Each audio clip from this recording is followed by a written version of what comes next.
إن الحمد لله نحمده ونستعينه ونستغفره ونعوذ بالله من شرور أنفسنا وسيئات أعمالنا من يهده الله فلا مضل له ومن يضلل فلا هادي له وأشهد أن لا إله إلا الله وحده لا شريك له وأشهد أن محمدا عبده ورسوله اللهم صل وسلم وبارك ونعم على سيدنا وإمامنا وقدوتنا محمد وعلى آله وصحبه وسلم تسليما كثيرا أما بعد فالسلام عليكم ورحمة الله وبركاته. Salam alaikum Cheikh. Les frères Karim et Mohamed qui sont dans les coulisses, voilà, vous passent le salam. Qu'Allah subhanahu wa ta'ala les récompense par le meilleur. Et alhamdoulilah pour ce premier épisode de cette série que nous souhaitons consacrer à la parole d'Allah subhanahu wa ta'ala. La parole d'Allah incréée, celle qu'Allah subhanahu wa ta'ala, le Coran qu'Allah subhanahu wa ta'ala a révélé à cette communauté qui vient, alhamdoulilah, terminer, achever et venir compléter en fait la religion d'Allah subhanahu wa ta'ala. Alhamdoulilah, on a choisi ce thème après la sunna du prophète alayhi salatu wassalam qu'on a abordé effectivement sur le qu'est-ce que la sunna, sur son importance dans la législation, son importance en islam, et également les périodes ou les étapes par lesquelles son enregistrement, sa compilation sont passées. On s'est dit que ce serait vraiment important d'aborder le Coran et de commencer cette rentrée, alhamdoulilah, la rentrée scolaire qui va démarrer inchallah ta'ala après-demain, de commencer vraiment avec le Coran. Et pour nous, c'est extrêmement important et on veut effectivement consacrer une bonne partie, enfin une série, une longue série pour aborder tous les aspects concernant le Coran, que ce soit sa définition, ses mérites, les mérites des gens du Coran, leurs caractéristiques, que ce soit les sciences du Coran, que ce soit également, alhamdoulilah, le tafsir, effectivement, comment l'interpréter le Coran, comment le comprendre. Ça, c'est vraiment très important pour nous. Inch'Allah ta'ala, on va commencer ce premier épisode par une introduction. Je laisse Cheikh Mahmoud, qu'Allah subhanahu wa ta'ala le bénisse, pour commencer, Inch'Allah, ce live. Barakallahu fik. Bismillahirrahmanirrahim. Alhamdulillahi rabbil alamin. Wa salatu wa salam ala khatimil anbiya wal mursalin. Wa ala alihi wa sahbihi ajma'in. Amma ba'd. Donc, assalamu alaikum wa rahmatullahi wa barakatuh. Donc, tout le plaisir. Et même pour nous, alhamdulillah, de retrouver nos frères donc en bonne santé, alhamdulillah, les deux Mohammed, Karim étant toujours à la technique, et de vous retrouver, donc les sœurs et les frères, pour, on espère, Allah seul sait là où il y a le bien, en tout cas rester ensemble et profiter du temps et qu'Allah subhanahu wa ta'ala nous a confié et essayer de l'approfondir. Et effectivement, on parle d'un sujet important. Le sujet, c'est pas s'il a été traité que maintenant. Allah en a décidé ainsi, mais je pense effectivement, on dit que l'importance de la science est mesurée par l'importance du sujet. Effectivement, puisque c'est la parole d'Allah subhanahu wa ta'ala, le Coran. Beaucoup en parlent et peut-être probablement très peu de gens savent vraiment ce que c'est. Souvent, c'est vu que pour la ruqya. D'autres, c'est vu pour lire sur les morts, etc. Donc, nous avons eu effectivement cette présence d'esprit, et tout bien d'Allah, de parler le Coran dans la globalité, comme tu l'as si bien résumé. Donc, il faut savoir que, étymologiquement, on va commencer d'abord par la définition. Étymologiquement, donc, le Coran, en arabe, ça vient de la racine que les Arabes connaissent, donc qafra et ya, donc qara'a, plutôt, ça vient de qara'a, donc Coran voulant signifiant donc la lecture, certains disent plutôt la récitation. Voilà, la récitation, c'était connu pour les Arabes, et on trouve effectivement dans le Coran, alhamdulillah, beaucoup de versets qui nous permettent plutôt aux savants d'en tirer la racine et effectivement le sens étymologique qui va depuis la première révélation donc au prophète sallam, qui est l'ordre, l'intime, Allah l'intime donc de lire, et qara, donc c'est la même racine, mais d'un point de vue religieux entre guillemets, d'un point de vue charia, le Coran c'est la parole incréée, comme tu l'as bien introduit, la parole incréée d'Allah subhanahu wa ta'ala révélée donc en langue arabe par l'intermédiaire de Jibril alayhi salam sur Muhammad sallallahu alayhi wa sallam, donc dont le caractère inimitable donc n'est plus approuvé, qui est consigné entre deux couvertures et dont la récitation également donc sert d'adoration et qui a été transmis de façon fiable et incontestable donc par une série de gens convergents et dont la moralité est sans reproche. Donc, et c'est pour cela que je pense les savants, les gens de la science du Coran, ont essayé de regrouper tout ça, bon, sans rentrer dans les détails. C'est vraiment de façon très très précise pour essayer de différencier le Coran d'autres choses. C'est la parole d'Allah subhanahu wa ta'ala, à n'en pas douter, ce n'est pas la parole de personne. Ce n'est pas celle d'un homme ni celle d'un djinn. Je pense que c'est important parce que les non-musulmans ou même des musulmans peuvent penser que comme les évangiles, comme ce qu'on peut trouver dans l'Ancien Testament aujourd'hui, on va dire que c'est la parole d'hommes qui ont relaté c'est que leur prophète ou notre prophète, puisqu'ils sont tous musulmans, ont pu dire. Alors qu'en réalité, là, Mohammed sallam n'a pas un seul mot qui lui appartient. Donc c'est vraiment la parole d'Allah subhanahu wa ta'ala. Et donc ceci distingue ça de la parole des hommes et des djinns, donc qui a été révélée donc, par l'ange Gabriel alayhi salam. Ça enlève une bonne partie donc, des paroles d'Allah subhanahu wa ta'ala, parce que quand il veut tout dépend de ses ordres. Quand il veut qu'une chose soit, il suffit qu'il dise soit et la chose elle est. Donc, il a révélé aux anges, il a révélé à qui il a voulu. Donc là, c'est la parole d'Allah subhanahu wa ta'ala qui est révélée par l'intermédiaire donc, de l'ange Gabriel alayhi salam en langue arabe claire. Et ça aussi, c'est important. C'est peut-être l'occasion pour dire, on a l'habitude de dire, j'ai le Coran en français, j'ai le Coran en anglais. Et le Coran, c'est vraiment ce qui a été révélé en langue arabe. Le reste, ce sont des sens, comme de plus en plus les traducteurs essaient de le préciser. C'est les sens de versets du Coran, ce n'est pas le Coran. Et ce n'est pas la même règle. C'est la traduction des sens. Exactement, c'est la traduction, c'est la traduction de certains sens, forcément. Certains sens, donc, de la parole d'Allah subhanahu wa ta'ala. Donc, incréé parce que, contrairement à des philosophes, Allah est parfait, il a toujours été parfait, donc il a toujours été locuteur, donc celui qui parle, subhanahu wa ta'ala. Et si ce n'était pas le cas, ça aurait été un défaut. Donc, un mieux ne peut pas. Donc, prétendre à une adoration, à un droit à l'adoration, etc. Allah a toujours été donc parlant. Et les savants de référence de cette communauté sont toujours battus pour affirmer cette vérité sur laquelle les gens de la Sunna et de la Jama'a sont d'accord. Et donc ça a été révélé sur Mohammed et pas sur Moussa ou sur Isa, puisque les prophètes, les différents prophètes, messagers en particulier, ont reçu. Ibn Qayyim disait qu'Allah a fait descendre 114 livres. Donc le Coran n'est que le summum même de cette parole-là, mais ça a été révélé sur le prophète sallallahu alayhi wa sallam. Allah a, disait Ibn Qayyim, donc a révélé 114 livres et il a mis l'essentiel dans 4. Et donc les 3 premiers qui sont la Torah, l'évangile et les psaumes ont été résumés dans le Coran. Donc le Coran est venu pour compléter, corriger et donc pour confirmer ce que Allah a révélé, puisque sa parole est le vrai, n'est que unique, donc ça vient d'Allah subhanahu wa ta'ala, et il n'y a que le faux qui change. Donc c'est la même parole venant du même locuteur parfait qui est Allah subhanahu wa ta'ala, mais là révélé en langue arabe claire sur le prophète sallallahu alayhi wa sallam, et donc qui est, on dit, également donc entre 2 couverture, dans ce qu'on appelle le mushaf. On aura l'occasion, Inch'Allah, de revenir dessus. Et donc, dans la lecture est une adoration qui est inimitable plutôt, inimitable dans la mesure où il y a des paroles d'Allah subhanahu wa ta'ala révélées sur le prophète sallallahu alayhi wa sallam qu'on appelle le hadith qudsi. Donc ça c'est pour vraiment les différencier, puisque d'autres ont prétendu amener la même chose que le prophète sallallahu alayhi wa sallam, ou les hadiths du prophète alayhi wa sallam qui sont authentiques n'ont pas le même style. Donc là, c'est un style particulier. Allah a parlé, comme il a parlé à Moussa, Allah a parlé, a révélé. Et donc, ce sont les mots et les lettres viennent d'Allah subhanahu wa ta'ala. Donc, c'est pas quelque chose, et on verra, Inch'Allah, il a mis au défi les djinns et les hommes d'amener une chose comparable, même à une seule sourate. 10 sourates, une sourate, ils en ont été incapables, bien sûr, les poètes et les intellectuels arabes, et ils seront toujours incapables de le faire. Donc, c'est également donc, dans la lecture, donc, sert d'adoration dans la prière. Et ce qui n'est pas le cas d'autres paroles, même d'Allah subhanahu wa ta'ala, comme les hadiths qu'on appelle Qudsi, les hadiths nobles ou saints, qui viennent d'Allah subhanahu wa ta'ala, dans le sens où certains savants disent même les termes viennent d'Allah, mais qu'on ne peut pas lire dans la prière. Les hadiths, donc également du prophète sallallahu alayhi wa sallam, bien qu'on y croit quand ils ont été authentifiés, on ne peut pas les lire dans la prière.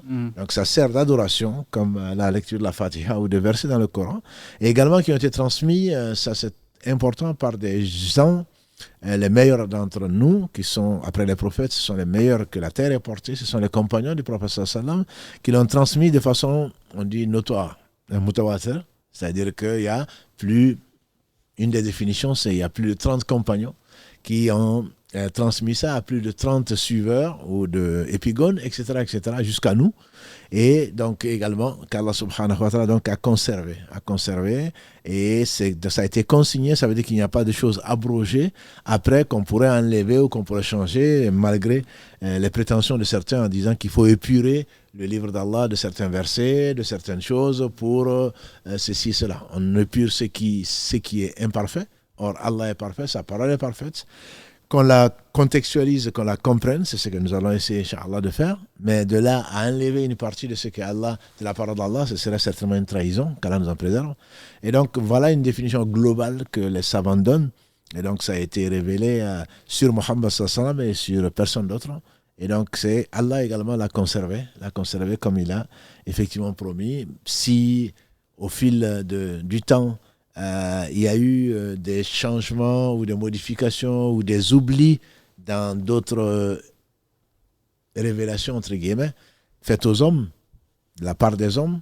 Allah a voulu conserver ce Coran. C'est pour cela que sa promesse est vraie. Et donc ce Coran, il a conservé du temps du prophète sallallahu alayhi wa sallam comme après, et 15 siècles après. On sait que c'est le même Coran que nous avons de façon indiscutable, donc révélé sur le prophète sallallahu alayhi wa sallam, qui a été révélé en entier avant sa mort, bien sûr, depuis les premiers versets de la sourate 96 jusqu'aux derniers versets qui ont été révélés, mais on aura l'occasion, Inch'Allah, de revenir dessus.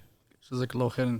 Je pense par le meilleur pour cette introduction claire et précise. Effectivement, tu parlais de la notion que la parole d'Allah subhanahu wa ta'ala est incréée.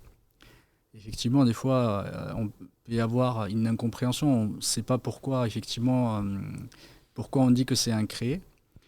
Et tu reviens effectivement à l'histoire parce que ça me rappelle une petite anecdote, mais si c'est une anecdote ou pas, c'est à l'époque l'imam Bukhari, rahmatullahi ta'ala alayhi, il y a eu une grande fitna au propos de l'imam Bukhari, rahmatullahi ta'ala alayhi, où certains avaient prétendu, effectivement, qu'il disait que quand il avait écrit son livre, il avait dit que l'afdi bil Qur'ani makhlouq, c'est-à-dire le fait de prononcer, la prononciation du Coran, effectivement, elle est créée. Certains sont partis dénoncer ça, alors que c'est une parole qui a double sens. Parce que le fait de dire qu'effectivement, ce que je dis moi-même, parce que le harf, ce que je sors moi-même, parce que c'est créé, alors que la parole d'Allah subhanahu wa ta'ala, elle n'est pas créée.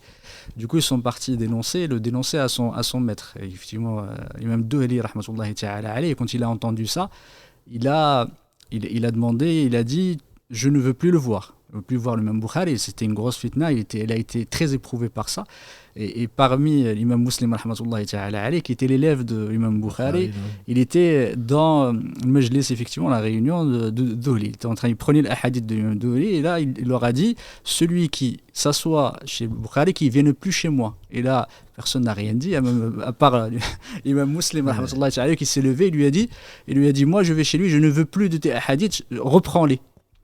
Ils ont dit que l'imam Muslim, il n'a relaté aucun hadith de l'imam Dhuhli, rahmatullahi ta'ala alayhi, effectivement par amour pour l'imam, parce qu'il voyait que c'était injuste, alors que l'imam Bukhari lui-même, malgré cela, il a rapporté, je pense, une trentaine de hadiths de son maître. Pour voir effectivement l'imam Bukhari qui était concerné, c'était quelqu'un qui était pieux, il ne voyait que la vérité, il savait que son maître c'était quelqu'un de pieux, et c'était à cause effectivement de la calomnie et autres. Et ça rejoint ce que tu disais, il y a des gens, si tu pouvais juste...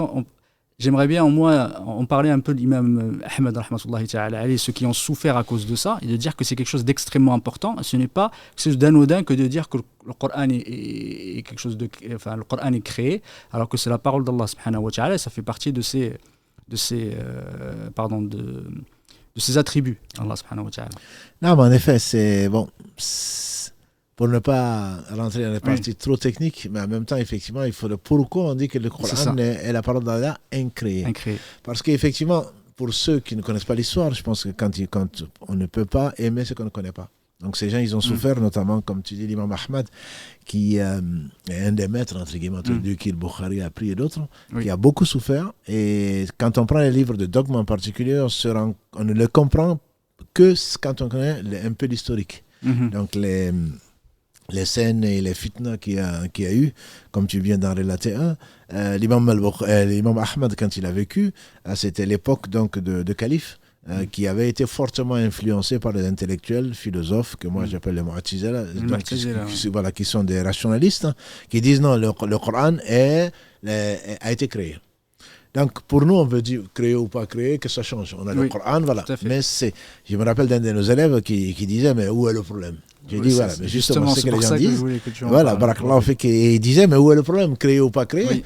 Parce que quand on dit qu'une chose est créée, il faut en avoir il faut avoir les preuves pour le dire. Deuxièmement, Allah étant parfait, on ne peut pas imaginer que Allah subhanahu wa ta'ala ait été à un moment. Parce que quand on dit qu'il a créé, ça veut dire qu'Allah a été à un moment muet.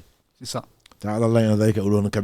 Et qu'ensuite seulement il a acquis l'attribut de la parole, ce qui est impossible. Voilà. Qui lui a enseigné, quand, à partir de quand et comment. Donc Allah est parfait, nous partons, nous, de la conviction, c'est pas de l'idée, on parle de conviction, que Allah il est le parfait, qu'il n'a besoin il est parfait de tout point de vue. Et donc par conséquent, comme je disais tout à l'heure en introduction, si on imagine que quelqu'un, quand on dit que quelqu'un est muet, c'est une preuve, bien sûr, de la part d'Allah subhanahu wa ta'ala. Personne ne dira qu'il n'est pas handicapé. Il est handicapé, il ne peut pas s'exprimer. C'est d'ailleurs ce que Pharaon reprochait à Moussa de son peu d'éloquence. Parce qu'il avait quelque mal à, Allah l'a éprouvé, pendant son enfance, il avait quelque mal à donc s'exprimer. Comment on peut imaginer qu'à un moment et un autre, que le Seigneur a acquis un attribut qu'il n'avait pas? Donc ça, c'est pour cela que l'imam Ahmad ou d'autres, quand on a voulu leur imposer, ils étaient des hommes, comme on peut les appeler, avec un grand H, Allah les a choisis pour défendre sa religion, bien qu'ils n'aient besoin de personne. C'est des gens sont des gens de principe, de confiance. Ils peuvent, bien entendu, ils restent des hommes, ils peuvent faire des erreurs, mais c'est des gens qui ont donné leur vie pour conserver donc la religion d'Allah, pour l'enseigner. Quand ils voyaient la vérité, pour rien au monde, ils n'acceptaient d'en dévier. Voilà. Donc, l'imam Ahmad, on l'appelait, on l'avait contraint, on l'avait même persécuté, on l'a torturé pour qu'il affirme que le Coran a été créé. Alors, on dit que il a refusé, bien entendu, comme il se devait, et qu'Allah le bénisse, et au point qu'il perdait connaissance. Quand il perdait connaissance, quand Allah lui redonnait donc la vie, qu'il se précipitait pour dire le Coran, ghayr makhlouq. Le Coran n'a pas été créé. On dit, mais l'imam, nous, on sait que même si tu disais que c'était créé, on sait très bien que c'est sous le coup de la torture. Il dit, oui, vous dites ça, parce que vous m'avez vu, parce que vous me connaissez, mais ceux qui viendront après, qu'est-ce qu'ils vont retenir? L'imam Ahmad a dit que le Coran a été créé. Ce qui n'est pas faux. Il a dit sous le coup de la pression, il a dit sous le coup de... Voilà, mais pour nous laisser cet héritage-là, qui est l'héritage des prophètes, ils ont donné leur vie. Voilà. Donc il disait, le Coran n'a pas... Alors on savait qu'il risquait sa vie. Et c'est pour cela d'ailleurs que certains savants lui attribuent ce qualificatif d'imam de la Sunna. Ça ne veut pas dire que les autres ne le sont pas, bien entendu, mais c'était l'imam de la Sunna de son temps. On a d'ailleurs demandé à un contemporain, est-ce que l'imam Ahmad était connu de son temps? Il a répondu, pas plus que quelqu'un d'autre, avant que Dieu ne l'ait éprouvé par cette fitna-là.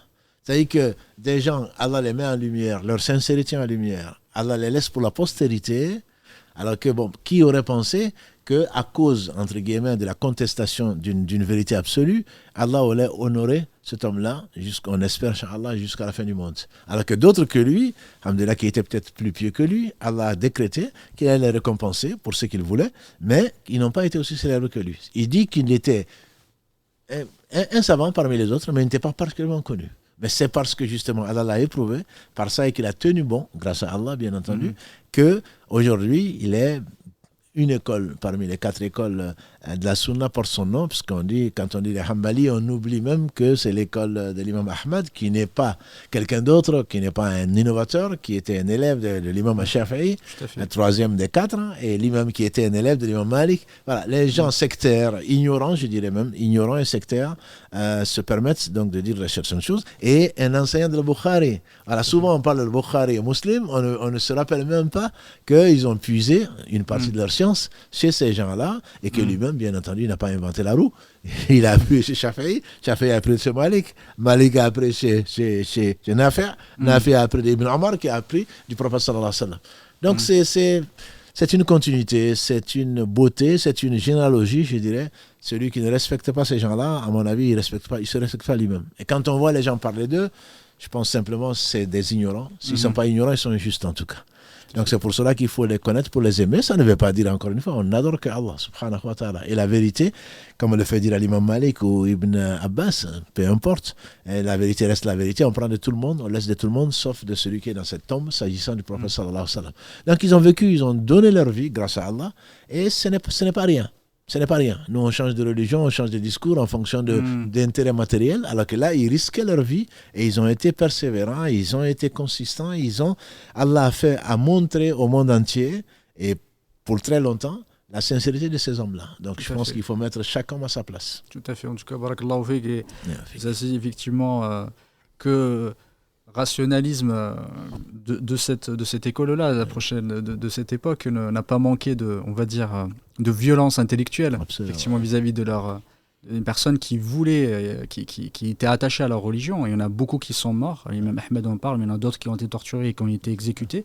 D'autres, à cause de cette contrainte, à cause de la peur, effectivement, de la torture, ils ont dû dire, effectivement, le dire tout en ayant la certitude dans leur cœur, ils l'ont dit.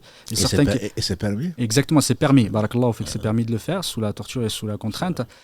Et c'est permis. Il y en a d'autres qui ont tenu. Ils ont tenu justement, barakallahu fik, c'est parce qu'ils l'ont fait pour les autres. Effectivement, ils l'ont fait pour la Oumma, ils l'ont fait parce qu'ils savaient l'impact qu'ils avaient. Ils savaient qu'à un moment, qu'est-ce qu'ils diront ceux qui viendront après. Effectivement, il y en a, ils disent parfois Zallat al-alim.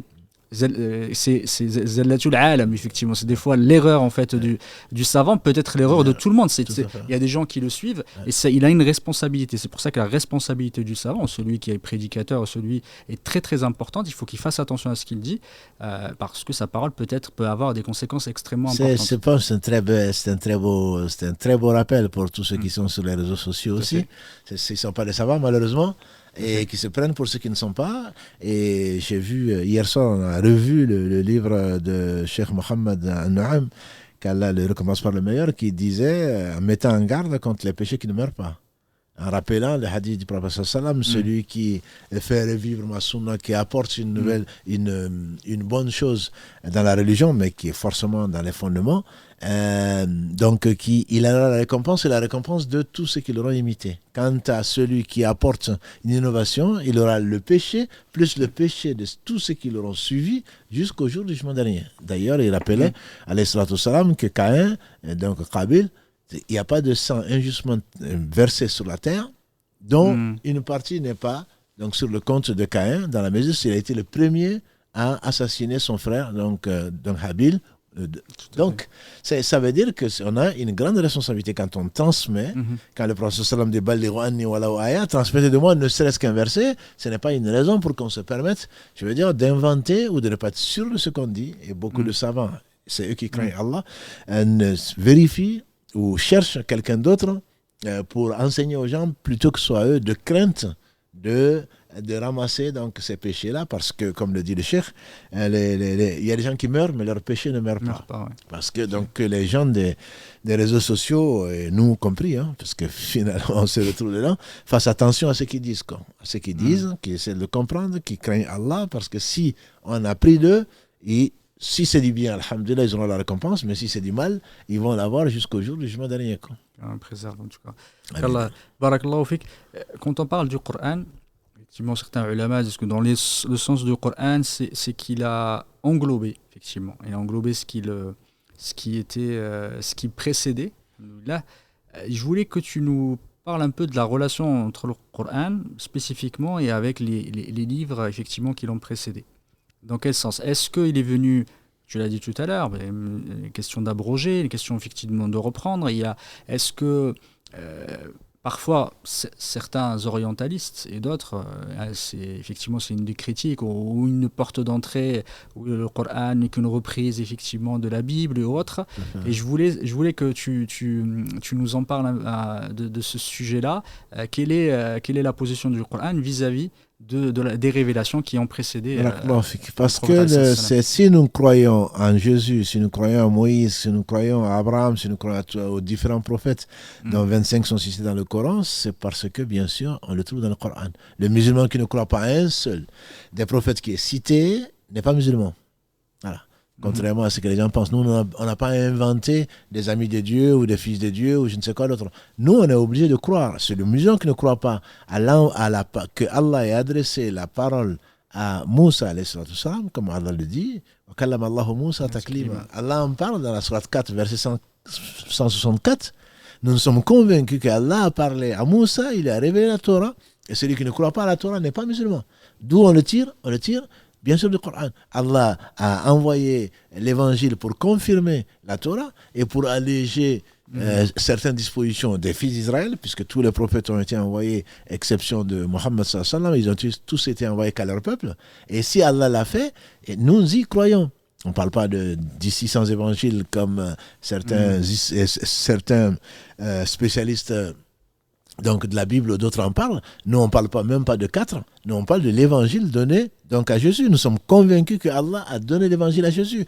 Nous sommes convaincus que Allah a révélé le Zabour, donc les psaumes, à David. Et nous sommes convaincus que Allah a donné des feuilles à Abraham, etc. Tout ça, on le trouve dans le Coran. On ne peut pas en douter. Donc, si nous croyons à tous les prophètes sans exception, à tous les livres qui ont été révélés, en tout cas qui sont dans le Coran, et Allah a dit à Mohammed sallallahu alayhi wa sallam, des prophètes dont nous t'avons narré les récits et d'autres dont nous sommes tus dessus. Donc, ceux-là, on y croit en général, mais ceux qui sont mentionnés dans le livre, c'est les livres qui sont mentionnés, notamment donc ces 4 ans, on y croit, et c'est parce que justement, on vient confirmer donc ce qui s'est passé, et c'est dans cet esprit-là qu'on sait que tous les récits. D'ailleurs, le prophète le plus cité dans le Coran, c'est pas Mohammed sallallahu alayhi wa sallam, sauf si on met le tu. Voilà. Donc, c'est Moïse. Et du temps du prophète sallallahu alayhi wa sallam, quand il est venu à Médine, alors qu'il n'a appris auprès de personne d'autre que par la révélation, les récits, mais des points très particuliers, des gens du livre, des rabbins ou non-rabbins sont venus lui poser des questions. Et il attendait de recevoir la révélation. Il leur disait exactement, que ce soit le premier plat du paradis, que ce soit Moïse, que ce soit sur Jésus, etc. Le prophète donnait ce qui lui était révélé et aucun rabbin, à ma connaissance, historiquement, a pu apporter la contradiction au prophète. Et pourtant, il n'avait jamais lu, il savait ni lire ni écrire. Je ne connais pas de divergence entre les polythéistes arabes même, pour dire qu'il a été enseigné. Certains ont prétendu que, des orientalistes ou d'autres, mais personne n'a pu contredire ce qui est dans le Coran parce que ça vient confirmer donc ce qui est dans la Torah. Et Allah dit souvent, amenez vos preuves. Et le prophète sallam, si on prend une très belle sourate qu'Allah qualifie de l'un des meilleurs récits, la sourate Yusuf 12, tu la compares. Il y a Malik Ben Nabi, rahmahullah, qui a écrit tout un livre, le phénomène coranique, en comparant les versions le Coran et les versions bibliques. On trouve que c'est la même source. Et ce n'est qu'une conviction supplémentaire pour quelqu'un du livre de croire à ce qui a été envoyé à Mohammed sallallahu alayhi wa sallam dans le Coran. Donc le Coran ne s'inscrit pas comme une bid'a. Ce n'est pas une nouveauté. Simplement, le Coran s'inscrit comme venant confirmer le message de tous les prophètes sans exception. Et c'est pour cela peut-être que Ibn Qayyim disait tout le Coran est tawhid. Et que tout le Coran parle d'Allah. Tout le Coran parle de son unicité. Tout le Coran parle de sa toute-puissance, de ses attributs, de ses noms, de ses actes et des récits et le reste qu'est-ce qui est arrivé aux gens du Tawhid? Qu'est-ce qui menace les gens qui ne croient pas à Allah subhanahu wa ta'ala? Le Coran ne parle que de ça. Et on retrouve essentiellement beaucoup de récits donc des peuples d'antan, justement, qui n'ont pas et qui ne seront jamais démentis par un intellectuel ou un historien des autres livres en tout cas. Donc le Coran est vraiment venu pour confirmer, corriger pour ce qui a pu être écrit par les gens, puisqu'on sait que ni la Bible dans sa forme actuelle, ni les évangiles, puisqu'il y en a 4 qui sont reconnus d'un point de vue dogmatique parmi les 600, ni d'autres livres n'ont été conservés par une sagesse d'Allah subhanahu wa ta'ala qui a voulu donc rétablir la vérité sur ce que les gens ont pu, soit consciemment, soit inconsciemment, attribuer à Allah subhanahu wa ta'ala. Et donc de ce point de vue, le Coran vient confirmer effectivement l'unité d'Allah, de l'importance du bon comportement, mais également dire que ce Seigneur, il est parfait dans son être, dans ses noms et attributs, il n'a jamais pris d'enfant, il n'a besoin de personne, etc., etc. Et ce qui n'est pas une mince affaire, c'est qu'Allah a parachevé au travers du Coran ses bienfaits sur l'humanité en donc n'extirpant ce qui est mauvais et surtout en allégeant le fardeau des gens, puisque l'évangile, dans notre conception de musulmans et je pense également même chez les chrétiens, est venu pour alléger les fardeaux des fils d'Israël qui avaient, du temps de Moussa, donc de Moïse, qui ont pu désobéir à Dieu et Dieu leur a interdit un certain nombre de choses. Donc, pour leur alléger ça, comme on fait dire à Jésus, je ne suis pas venu pour abroger la loi, je suis venu plutôt pour la confirmer. Mais Allah lui a permis d'alléger quelques fardeaux. Alors que là, comme disent les savants, la finalité du Coran, c'est 3 choses. La première des choses, c'est rectifier les dogmes. Donc chez les Arabes polythéistes, chez des gens qui prétendent qu'Allah a des filles ou des fils, chez ceux qui pensent qu'ils ont une exclusivité de leur Seigneur, que leur Seigneur les a privilégiés par rapport à d'autres, etc., etc. Donc l'islam est venu rectifier donc les croyances, parce que c'est la chose la plus importante. Deuxièmement, l'islam est venu pour enlever la gêne. Donc beaucoup de choses que les gens, certaines personnes, si elles ont fait des péchés, Allah exigeait d'elles qu'elles se donnent la mort si elles sont sincères. Ça, c'était avant, c'est pour effectivement... Aujourd'hui, Allah nous aurait demandé le repentir, on dit astaghfirullah, je reviens vers Allah repentant, qui est sincère, qui n'est pas. Allah sait que la plupart des gens sont des menteurs. La preuve, c'est qu'on retombe dans les mêmes péchés qu'on n'a vraiment pas regretté. Et Allah a voilé le contenu du cœur, heureusement, je dirais. Autrement, comme le dirait l'autre, si les péchés avaient des odeurs, on ne se serait pas certainement fait un live. On ne serait pas resté l'un à côté de l'autre. Allah seul sait quels sont nos péchés.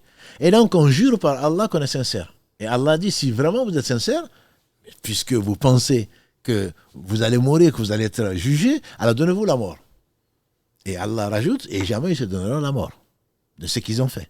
Et donc, Allah a allégé tout ça, a enlevé la gêne, et il suffit d'être sincère, de demander pardon à Allah, et que non seulement Allah nous pardonne, et Allah nous rapproche. Donc, Allah a enlevé la gêne au fils d'Adam, en général. Et la troisième chose, c'est que, la troisième finalité, disent les savants, c'est le fait que Allah a promis le bonheur ici-bas et dans l'au-delà à celui qui croit en lui et en ses messagers. Pas à son messager, à ses messagers, puisqu'ils sont tous les messagers d'Allah, et qu'on peut retrouver d'ailleurs, comme tu l'as dit tout à l'heure, quand on prend les anciens livres, ou des livres qui ont été révélés avant, ou ceux qu'il en reste, le prophète n'a pas rencontré Moussa, sauf au 6e ciel. Il n'a pas rencontré Jésus, sauf au 2e.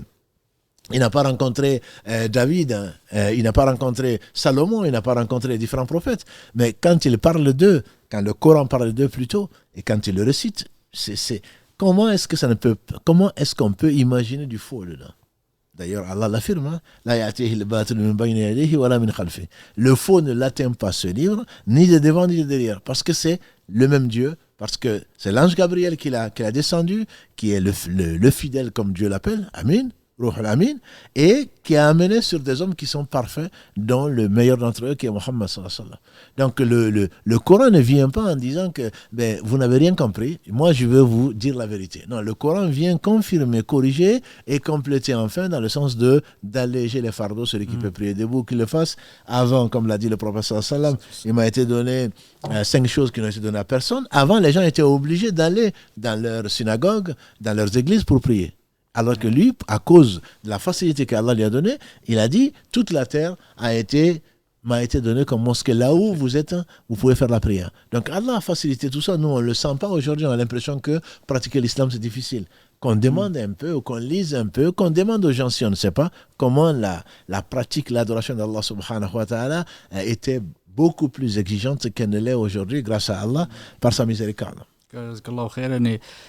Et effectivement, comme tu as dit, Allah subhanahu wa ta'ala tout à l'heure, comme tu l'as bien mentionné, c'est que Allah s'est chargé de la préservation de son livre. Et à la différence des autres révélations. Allah subhanahu wa ta'ala avait confié cette tâche aux savants, effectivement. Ouais. Et ils ont, comment dire, ils n'ont pas été fidèles à cette promesse-là. Effectivement, Allah subhanahu wa ta'ala pour le Coran s'est chargé de la préservation du Coran. Il a facilité sa mémorisation, il a facilité sa transmission. Et au travers effectivement du Coran, on voit une sorte, comme tu as parlé tout à l'heure, vis-à-vis des Mécois, vis-à-vis des peuples arabes qui étaient des gens extrêmement éloquents. On voyait le Coran était aussi un miracle, parce que c'est le miracle du prophète alayhi salatu wassalam, c'est le grand miracle du prophète alayhi salatu wassalam, qu'il y en avait d'autres. Si tu pouvais, barakallahu fik, juste parler de ce sujet-là, parce que le Coran, on le voit, beaucoup de nos concitoyens, beaucoup de sœurs et des frères qui nous regardent, ils le lisent en français. Alhamdoulilah, ils voient, ils sentent la profondeur du sens, mais ils ne voient pas la beauté de la forme ou la beauté effectivement de la langue du Coran. Non, c'est vrai que Allah s'est chargé de préserver. Donc c'est pas une parole d'homme comme on a dit tout à l'heure. Allah s'est préservé, Allah s'est réservé. Donc la garde, c'est une sagesse. Alhamdulillah, Allah est le seul sage. En réalité, si Allah avait laissé l'évangile donné à Jésus auquel nous croyons, peut-être que des chrétiens aujourd'hui diraient, nous aussi on a l'évangile originel. Si Allah avait laissé la Torah donnée à Moïse, les 10 commandements, nous on croit aux 9 commandements sur 10, parce que le sabbat, le prophète sallam nous a dit que c'est le vendredi qu'Allah a désigné donc, comme jour. Pas de repos bien sûr, puisqu'il ne se repose pas, mais de jour donc, de célébration de sa gloire. C'est pour cela que les musulmans donc, ont choisi ce jour-là pour célébrer la louange d'Allah subhanahu wa ta'ala, particulièrement en groupe. Mais si Allah avait gardé la Torah comme elle était, certainement les gens des fils d'Israël auraient pu dire nous aussi on a la Torah venant d'Allah. Mais Allah a voulu que les vicissitudes de l'histoire n'aient pas sauvé ça, n'aient pas gardé, parce que, comme tu l'as si bien dit, dans la sourate 5, verset 44, Allah nous rappelle qu'il avait donné la conservation de ces livres-là aux rabbins et aux prêtres. Ils s'en sont pas acquittés comme il le fallait. Et donc Allah s'est chargé lui-même pour ce Coran, comme il est dit dans la sourate 15, verset 9, c'est nous qui avons fait descendre Dhikr, qui est un des noms du Coran, qui est donc le rappel, et c'est nous qui nous chargeons de le conserver. Et en effet, il a facilité, dans le Coran, le Dhikr. Donc Allah a facilité la mémorisation du Coran. Et on sait que, on parle de lui souvent, même aujourd'hui, tout à l'heure au cours, l'imam An-Nawawi, rahmahullah, on dit qu'il a appris le Coran à 7 ans. Et c'est pas difficile. On parle aujourd'hui des surdoués. Et du reste, on dit que l'imam Shafi'i, un des élèves de l'imam Malik et maître d'Ahmad, a appris le Coran en 10 ans. À 10 ans plutôt. Donc on a des gens âgés qui apprennent le Coran à 60 ans, d'autres moins, d'autres plus. Donc je ne connais aucun auteur, je n'en connais pas, contemporain ou dans le passé, qui puisse reprendre un livre qu'il a écrit lui-même et qui puisse le réciter. Je n'en connais aucun. Et Allah a mis effectivement au défi les Arabes, qui étaient de grands poètes, très intellectuels, ils en étaient très fiers. Il les a mis au défi d'amener 10 sourates, ce qui dit dans la sourate Hud en particulier, les versets 13 et 14, d'amener 10 sourates. Et ensuite, d'une seule sourate. Ils n'ont pas pu le faire. Et dans la sourate Al-Baqarah, versets 23 et 24, Allah dit In kuntum fi raybin mimma anzalna ala abdina fa'atu bi suratin min mithlihi. Donc si vous doutez de ce que nous avons révélé à notre serviteur, amenez un livre pareil, pas un livre, une sourate, voilà, une sourate, si vous êtes sincère. Fa illam taf'alu wa lan taf'alu. Si vous ne pouvez pas et vous ne pourrez jamais, Allah les menace à ce moment-là, puisque vous pensez que vous dites qu'il a inventé. Apporter une sourate, donc qui ressemblerait à cette merveille qui est parfaite, qui est la parole d'Allah subhanahu wa ta'ala. Et là, il menace bien entendu et apporter et appeler en rescousse et les djinns et les hommes sur la terre et dans les cieux, les amener pour apporter une seule sourate la plus courte possible, et qui soit comparable à celle-là. Et comme tu l'as si bien dit, les savants sont unanimes pour dire que le prophète sallam a donné beaucoup de miracles, puisque ce n'est pas un homme qui fait des miracles, c'est Allah qui fait les miracles, et il a donné beaucoup de miracles. On parle de la lune, on parle de beaucoup de choses. Et que la lune s'est fendue, nous on n'en doute pas. Une sourate porte ce nom, c'est la 54. Et il a fait, entre ses mains, Allah a réalisé beaucoup de miracles, mais le miracle qui est perpétuel, c'est le Coran. Allah a conservé et personne n'a réussi, et ils ne réussiront jamais, ça c'est notre conviction, à amener même une seule sourate qui ressemble. Il parle des Arabes bien sûr, parce que le reste n'est pas du Coran, ne reste que, comme tu l'as dit, c'est une traduction des sens. Donc bon, ça quelqu'un, n'importe qui, je dirais, pourrait dans sa langue, si quelque chose lui appartient, n'importe qui pourrait écrire un poème ou je ne sais quoi d'autre. Et donc ça, c'est le plus grand miracle. Et que Allah a lancé ce défi-là aux hommes et aux djinns réunis depuis qu'un siècle, personne n'a pu apporter Moussaïlim al-Kadhab, on en parlera peut-être de lui, qui a voulu, paraît-il, il dit qu'il est prophète comme Mohammed, que Dieu le bénisse, il a fait un petit poème, paraît-il, qui s'appelle L'éléphant, qui est aussi ridicule. Je veux dire qu'un poème fait par un enfant. Voilà, à part qu'un enfant, il a une excuse et lui, il n'en a pas. Voilà. Donc, les Arabes le savaient, que c'était un miracle. Même les ennemis les plus féroces du prophète sallam, quand ils ont entendu, entre autres, le verset, disent les savants, 90 de la sourate 16, Inna Allah ya'muru bil adli wal ihsani wa ita'i dhil qurba wa yanha anil fahsha'i wal munkar wal baghi ya'idhukum la'allakum tadhakkarun. On dit qu'il y a un bédouin qui a entendu ça et qui pensait, comme les gens, même Walid ibn Mughira, qui a été trouvé le prophète sallam pour essayer de le convaincre d'adhérer à leur foi et de ne plus parler d'islam, d'unicité de Dieu, etc. On dit que quand il a entendu les versets que le prophète sallam avait récités de la part de son Seigneur, quand il est revenu à son peuple, ils ont dit, il a été ensorcelé. Il ne revient pas à votre collègue comme il est parti. Ça se voyait sur son visage. Il était décomposé. Ils se sont dit, c'est pas possible. Omar ibn Khattab, on dit que quand la foi a commencé à rentrer dans son cœur, quand il a entendu le Coran, il dit non, ça doit être de la poésie, ça. Et le prophète sallam récitait, et c'est pas un poète. Pour peu que vous. Il dit non, mais ça doit être un magicien. Et le prophète sallam récitait, alors qu'il n'a pas dit, c'était dans son cœur. Chaque fois qu'il pensait à une chose, Allah mettait cette chose dans le cœur du prophète, dans la récitation qu'il faisait à ce moment-là. Il a dit non, là, c'est pas possible. C'est pas un devin, c'est pas un poète, c'est pas un magicien. Il doit quand même y avoir quelque chose. Il a gratté, il a été pour assassiner le prophète sallam et Allah a ouvert son cœur. Donc il est devenu musulman, l'un des meilleurs musulmans donc, des compagnons du prophète sallam.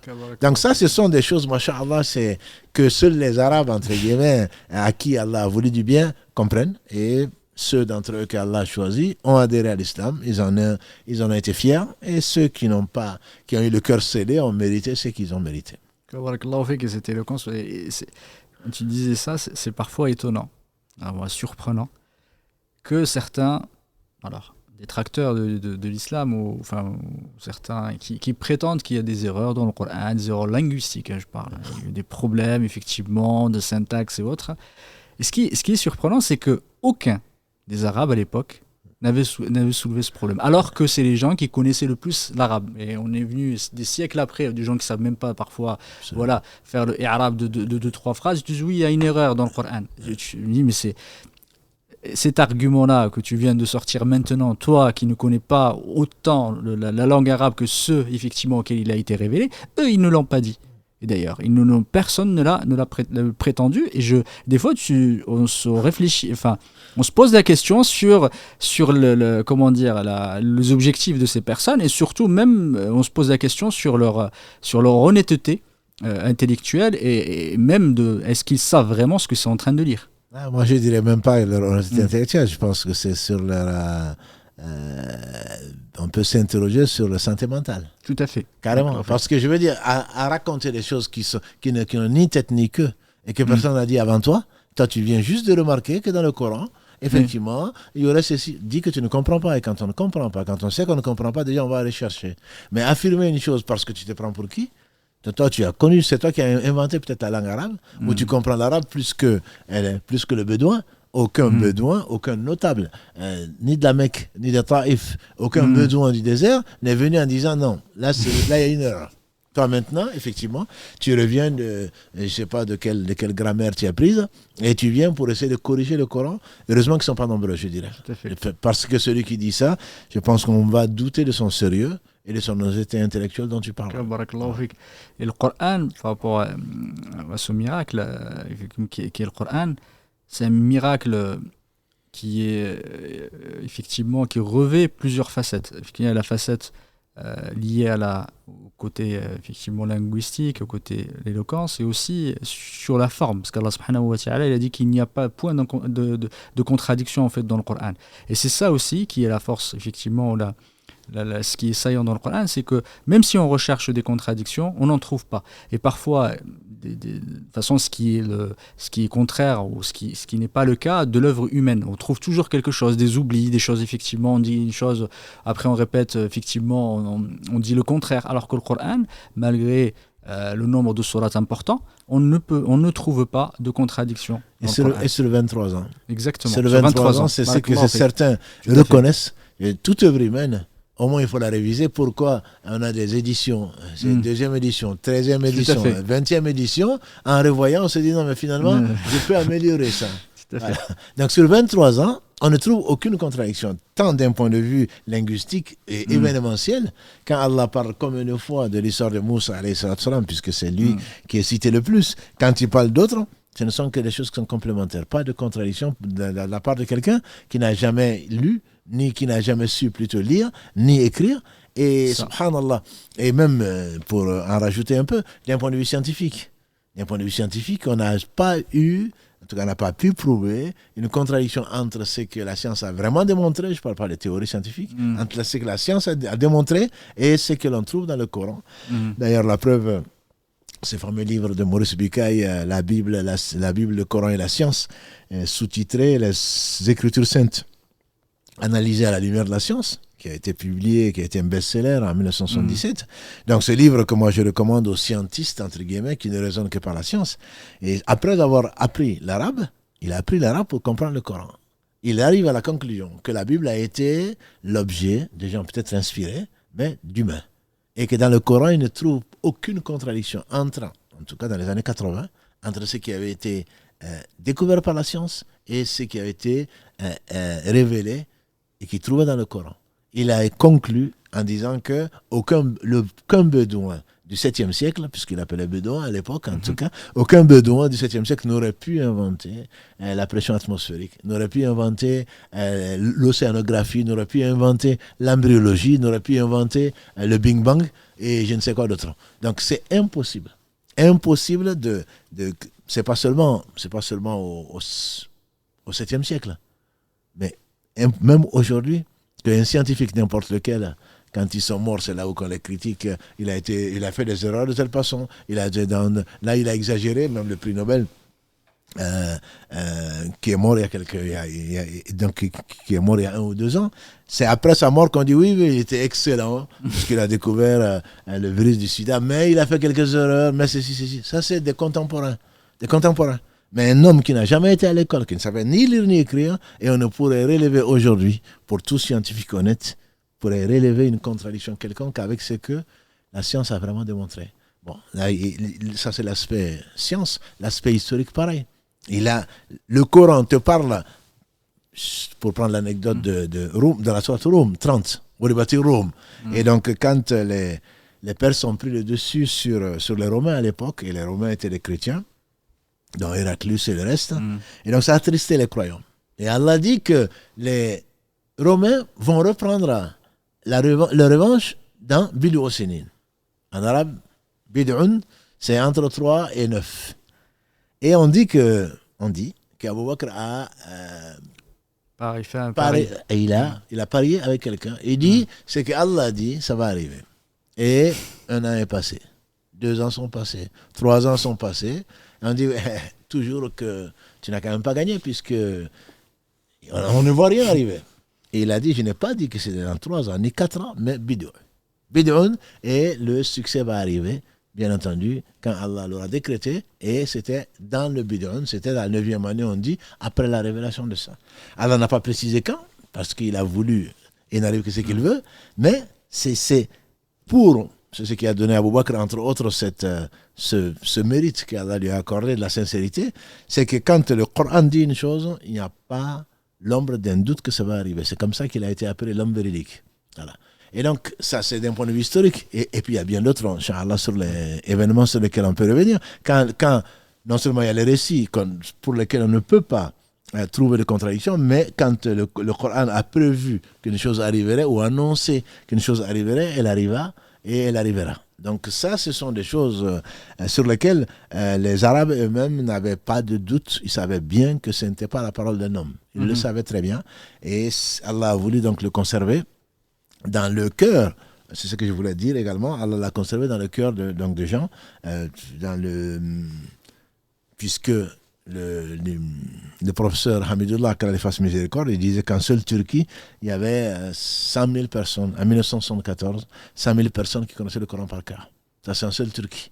Donc, Allah l'a conservé, comme dans la définition, entre deux feuillets, et on verra, Inch'Allah, la recension entre deux couvertures, mais également dans le cœur des gens. Et aujourd'hui, je ne connais pas une ville où il n'y a pas de gens qui connaissent donc, le Coran par cœur, que ce soit de la Chine jusque chez les Zoulous. Je ne connais pas de ville où Allah subhanahu wa ta'ala n'a pas fait miséricorde aux uns aux autres de connaître le Coran par cœur et plus d'un. Nos enfants... Ouais. Tout à fait. C'est exceptionnel parfois parce que dans beaucoup de pays, les gens ne parlent pas arabe. C'est ce que j'allais dire. Absolument. On sait que dans les concours, par exemple, il y a beaucoup de non-arabes qui viennent en première, qui gagnent les premiers prix. Tout à fait. Parce que Allah a voulu qu'ils mémorisent et avec la science de la récitation, alors qu'ils n'en comprennent pas un mot. Tout à fait. Ils n'en comprennent pas un mot. Et j'en connais plus d'un qui récite et sans comprendre qu'est-ce que Bismillahirrahmanirrahim veut dire. Et alhamdulillah, Allah fait ce qu'il veut et c'est un miracle parmi les miracles qu'Allah a réalisé, notamment donc par la conservation de ce livre-là et par la préservation. Et le Coran, tu l'avais dit tout à l'heure, il y a plusieurs noms dans le Coran et aussi il a des caractéristiques, effectivement, certains attributs. Est-ce que tu pourrais juste nous en parler? Parce qu'effectivement, on lit, il y a des noms différents. Pourquoi il y a des noms différents? Il y a aussi des sens différents, effectivement, par rapport à chaque nom qui vont révéler une facette du Coran. Il y a également des... Comment dire, quand je parle de ça, c'est Shifa, Rahma, etc. Il y a beaucoup, effectivement, d'attributs. Si tu pouvais nous en parler, parce que le Coran est riche, extrêmement riche. Non, c'est celui qui parle, c'est Allah, subhanahu wa ta'ala. Donc, Allah est parfait. Et c'est lui, subhanahu wa ta'ala, qui parle, donc ce n'est pas la parole d'un homme. Et ce Coran est appelé de différents noms, dont le dhikr dont on a parlé, bon, parce que c'est un aspect qui le caractérise, c'est le rappel. Le rappel de la vie de Moussa, d'Abraham, de Moïse, de Noé, du déluge, de tout ce qu'on veut. Ça, c'est un des noms. Balagh, c'est un de ses noms. Lumière, c'est un de ses noms. Ruh, voilà. Ruh, la vie, c'est un de ses noms, parce que ça donne vie. On le verra, Inch'Allah. Allah donne vie au cœur. Même qui est mort, comme par la pluie, il donne vie à la terre. Voilà, donc ce sont, et en même temps, Allah, subhanahu wa ta'ala, le seul digne des louanges, précise certaines caractéristiques, comme par exemple quand il dit Coran al-Karim, donc ce Coran généreux qui est une des caractéristiques, Coran al-Aziz, la ya'tihi al-batil min bayni yadihi wa la min khalfihi. Allah parle de caractéristiques, comme tu dis, particuliers, al-Aziz, Aziz, Karim ou d'autres, pour dire Shifa, donc c'est une guérison pour les corps comme pour les cœurs. Donc ce sont des aspects particuliers qu'Allah souligne au passage d'endroits et ensuite il revient dessus pour le développer dans d'autres endroits. Tout à fait. Une miséricorde aussi, c'est une rahma, comme tu l'as dit tout à l'heure. Un guide aussi. Un guide, voilà, exactement, une miséricorde, une guérison. Donc ce sont des aspects qu'Allah souligne à différents endroits et bien entendu qu'on va retrouver dans le Coran et qu'on va constater tout en sachant que ce n'est pas ce seul aspect, ce sont des aspects qui sont signalés, mais pour les gens qui sont les gens du Coran, certainement ils comprennent ce que ça veut dire dans la mesure où, d'un point de vue pratique, comme on l'a déjà vu, le Coran agit effectivement en tant que guidé, en tant que lumière, en tant que remède, etc. Effectivement, une promesse, une bouchra. C'est effectivement une promesse, une mise en garde, etc. Tout à fait, barakallahu fik. C'est pour ça qu'il faut voir le Coran comme un guide effectivement sur l'ensemble de la globalité de la vie, effectivement de ces aspects, même s'il n'y a pas le détail de chaque chose. Mais alhamdoulilah, Allah subhanahu wa ta'ala nous a donné un livre, nous a donné un guide effectivement qui va nous permettre d'atteindre le bonheur, comme tu as dit si bien dit tout à l'heure, dans cette terre et dans l'au-delà. C'est le but, enfin, c'est l'une des finalités en tout cas, c'est Allah Taha ma'andalna alayka al-Qur'an litashqa. Voilà, Allah commence dans la sourate 20, Taha, nous ne t'avons pas envoyé le Coran pour que tu sois malheureux. Donc il faut que les musulmans comprennent, il faut que nous comprenions que le Coran, si ça nous a été donné, c'est comme tu dis, c'est le plus grand miracle confié au prophète sallallahu. Donc il faut le considérer comme tel, mais il faut le considérer comme la caractéristique dont tu as parlé, de miséricorde. C'est une miséricorde pour les univers. Si le prophète Mohammed sallallahu lui-même est une miséricorde, que dire alors du Coran? Le Coran est une miséricorde, le Coran est un guide. Donc sans lequel l'humanité serait perdue. Que les ennemis d'Allah, ennemis d'eux-mêmes, l'admettent, le comprennent ou pas, le Coran est une miséricorde et il faut le voir comme tel. Et donc par là, Allah subhanahu wa ta'ala guide qui il veut et il laisse dans l'égarement qui il veut. Qu'Allah subhanahu wa ta'ala nous guide. Amen, amen. Alors, je pense qu'on est arrivé au terme. Là, il reste 3 minutes avant de lancer d'autres sujets plus importants, Inch'Allah ta'ala, qu'on laissera pour la semaine prochaine, mais Illahi ta'ala. Je ne sais pas s'il y a des questions à Mohamed. Oui, salam alaikum, Cheikh, salam alaikum, Mohamed, barakallahu fikum pour cet échange et cette brève introduction sur le Coran. Alhamdulillah, je pense qu'il y a beaucoup de choses à dire. Et on remercie également beaucoup nos frères et nos sœurs qui sont ce soir encore assez présents, et on salue par la même occasion notre frère Issa qui nous occupe du Tchad et un frère, j'ai oublié de noter son nom, qui nous écoute des fins fonds de la mer et des océans, alhamdoulilah, via le podcast. Donc on vous remercie tous en tout cas pour votre présence et votre fidélité. C'est vraiment un grand plus pour nous, pour nous encourager à continuer, Inch'Allah, barakallahu fikum en tout cas. Et je m'excuse par avance, il y a beaucoup de questions, mais qui principalement ne portaient pas sur le sujet du soir et surtout sur beaucoup de sujets qu'on a déjà traités. Donc une nouvelle fois, je vous invite à aller vous visiter notre page, notre chaîne YouTube et vous abonner également. Il y a déjà pas mal de sujets qu'on a traités. Vous pouvez faire une petite recherche et vous trouverez très facilement, notamment encore des questions qui reviennent sur les coranistes, etc. Donc on a déjà traiter vraiment ces sujets-là. Et alhamdoulilah, si je peux, donc je poserai certaines questions qui sont, on va dire, pas hors sujet, mais qui ne sont pas dans le thème du soir. Mais en tout cas, la première question que j'ai envie de vous poser, Cheikh et Mohamed, par rapport au sujet du soir et à cette introduction, c'est la personne demande, est-ce que le Coran, c'est la finalité de l'évangile et de la Torah? Finalité, je ne sais pas, c'est une confirmation, comme on a dit. Ce n'est pas une finalité, c'est l'évangile est contenu dans le Coran. Les psaumes sont contenus dans le Coran, la Torah est contenue dans le Coran. Donc, comme dit Ibn Qayyim, ce n'est pas la peine d'inventer la roue. Allah a envoyé 114 livres qu'il a résumés dans les 4, qui sont la Torah, l'évangile, les psaumes et le Coran. Il a révélé les 3 premiers, résumé plutôt les 3 premiers dans le Coran. Donc, en réalité, celui qui a lu la Bible, quand il reprend le Coran, quand il le relit à la lumière du Coran, il se rend compte vraiment que c'est la même origine, que c'est Allah subhanahu wa ta'ala qui a révélé ce qu'on lui a attribué et qui est sa parole donc, dans le Coran. Je ne dis pas que c'est une finalité. L'évangile a été envoyé, je précise, et cela ne diminue en rien la valeur du livre, encore moins la valeur du prophète Isa alayhi salatu salam. Isa est le dernier prophète envoyé aux fils d'Israël. Israël est le premier prophète envoyé aux fils d'Israël. Mais tous les prophètes ont été envoyés à leur peuple. Donc on ne peut pas parler de finalité comme si l'évangile, comme si le Coran a été envoyé au peuple d'Israël. Non, le Coran a été envoyé à l'humanité entière.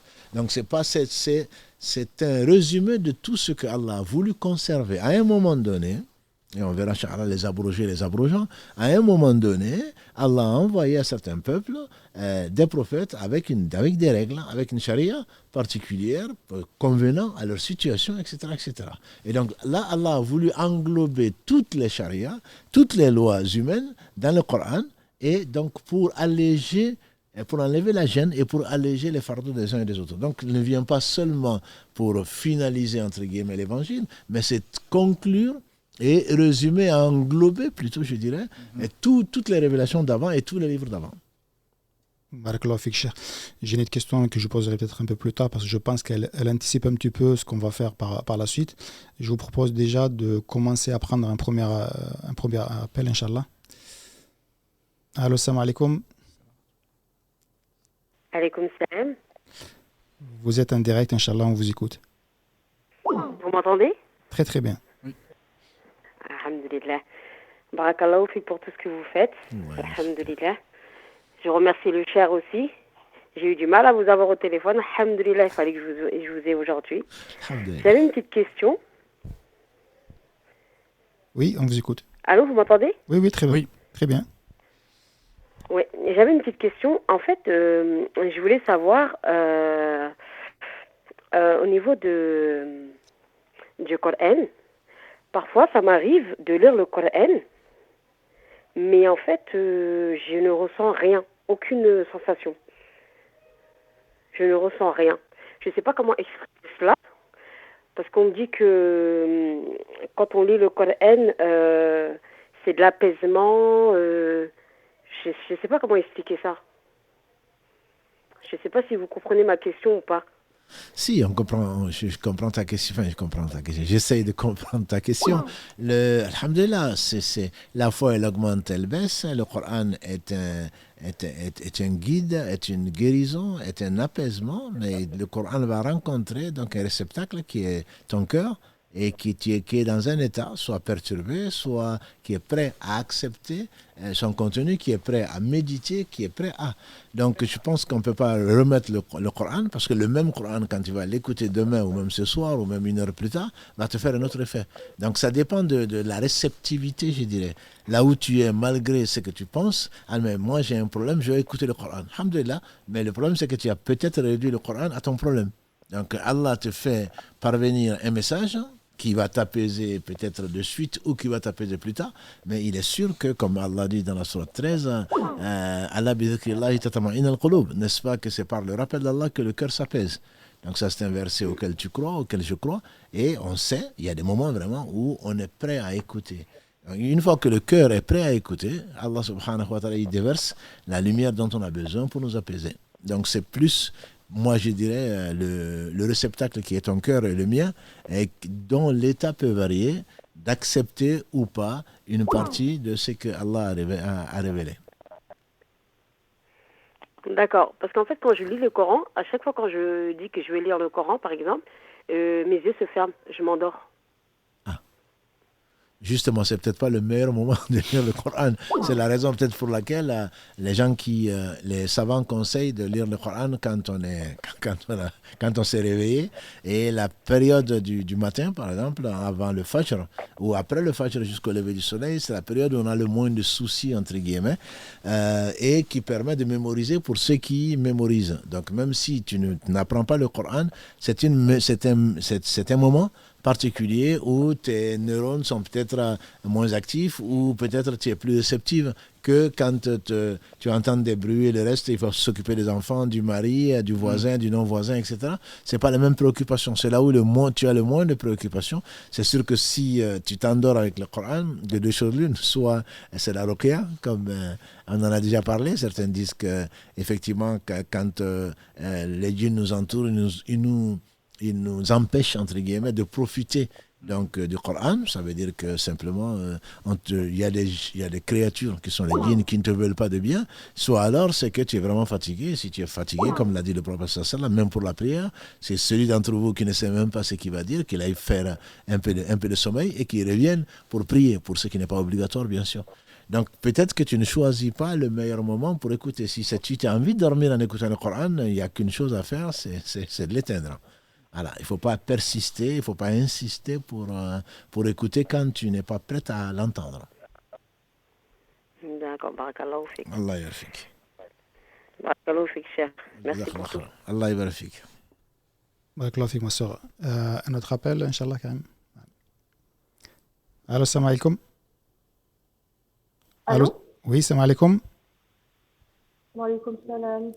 Vous êtes en direct, Inch'Allah, on vous écoute. Oui, salam alaikum. En fait, je vous remercie pour tout ce que vous faites, en fait, par rapport au direct. On vous écoute souvent. Seul à voir pour avoir récompensé, Inch'Allah, demain, dans le plan.